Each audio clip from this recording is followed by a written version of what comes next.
তুমি চলে যাও এখান থেকে, আমিও বাবার কাছে চলে যাব। কিন্তু একটা কথা মনে রেখো, আজ যদি তুমি এখান থেকে চলে যাও না, তাহলে তুমি নিজেকে ভুল প্রমাণ করে যাবে। আর শ্রদ্ধাকে এটাই বুঝিয়ে দিয়ে যাবে যে হ্যাঁ, তুমি কোনো কাজের যোগ্যই নও, তুমি কোনো টাকা উপার্জন করতে পারবে না। কারণ আমি জানি বিহান রেগে যেতে পারে, দু চারটে কথা বলতে পারে, কিন্তু বিহান কোনো অযোগ্য বা অকর্মণ্য হতে পারে না।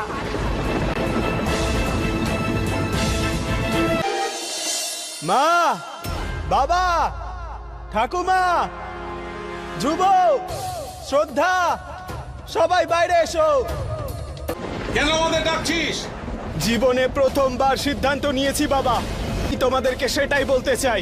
আমরা চলে যাওয়ার সিদ্ধান্ত নিয়েছো, তাই না? বিহান পান্ডেকে তার শিকড় থেকে আলাদা করা এতটা সহজ নয় বৌদি। এই বাড়ি থেকে যাওয়া নয়, এই বাড়িতে, এই ঘরটাতে থাকার সিদ্ধান্ত নিয়েছি আমি,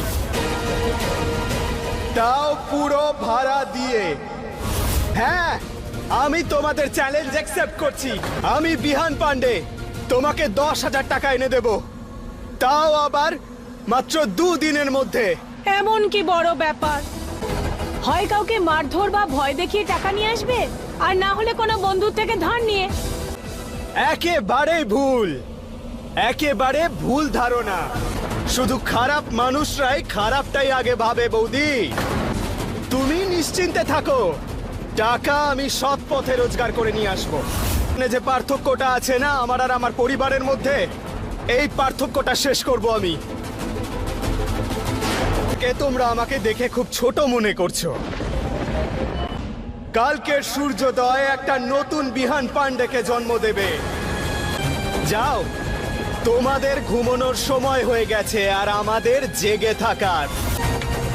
শুভ রাত্রি, গুড নাইট।